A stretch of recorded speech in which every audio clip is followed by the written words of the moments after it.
Welcome to the NFT Wizard. In this tutorial we will have a look at how to add a custom token to your Metamask wallet.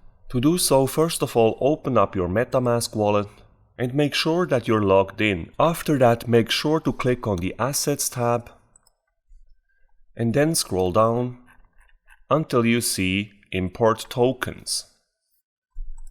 As you can see there's actually a new feature there for token detection, which should help you to detect tokens automatically. Feel free to try that out by going to Settings here and then by switching on Use Token Detection.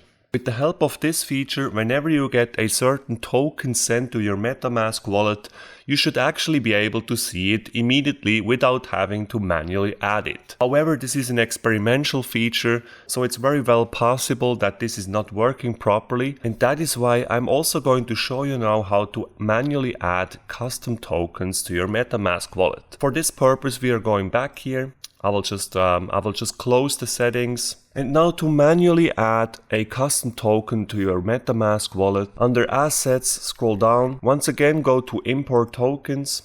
Now under Search, you can have a look for your token. So let me search for Carbon here, for example. And as you can see, it pops up here in that list. If it does pop up in that list, simply select it, go to Next, and then click on Import Tokens. However, if you can't find your token in this list, then in order for you to manually add the token, you will need the contract address of that token. So where will you get the contract address of a certain token? Well, this heavily depends on the token we are talking about. Let's say we are trading NFTs and you would like to import a custom token from an NFT project. Then you can usually find the contract address of this token in the Discord channel of this very NFT project. In case of Ethereum related tokens, you can usually find the contact address of a certain token on a website called etherscan.io. In my case, I would now like to manually add a token called Bytes to my Metamask wallet. Bytes is the token of the very famous NFT project called Neo Tokyo by Alex Becker.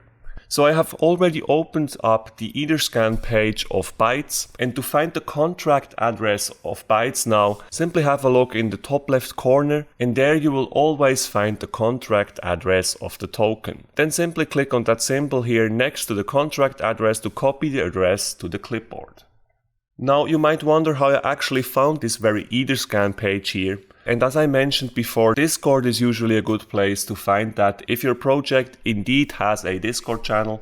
So in my case, I just went to the Neo Tokyo Discord channel, and there under something like official links, you can usually find links related to the token of a project in case a project does offer tokens. So in this case here, I found that link here, Neo Tokyo Bytes contract interaction, and I've seen that it's leading to Etherscan. So I knew that once I will click on that link, I will get to the Etherscan page where I can find the contract address. So now to manually add this custom token to my Metamask wallet, I would simply open up Metamask. I will scroll down here under Assets. I will go to Import Tokens, then I will switch over here to Custom Token. Then I will just paste the contract address that I copied from here. And as you can see under token symbol, it now says Bytes, so it already recognized that token. And once you've pasted the contract address, simply click on Add Custom Token. Then you will see that custom token here, and you will also see your balance. In my case, it's 0, but it could be that I already had, let's say, 1,000,000 bytes, then it would show up here already under balance. And after you checked your balance, to finalize the process, simply click here on Import Tokens. Now to verify that your custom token is there under Assets, simply scroll down and you will see that Bytes now is in our list of assets. Now if somebody sent you 50,000 bytes and you don't see that on your Metamask wallet initially, that doesn't mean that it's not there. You just really need to make sure to import your custom token as we just did in this video, and your token will be there with the correct balance. So it's just kinda like invisible for the moment until you added the token to your list. So please don't worry about that. And that's it guys, this is how you add a custom token to your Metamask wallet. I hope you did indeed enjoy this video. If you did, I would be most grateful if you could subscribe to my channel, and in that case, please don't forget to hit the notification bell. Have a great day, guys. Bye.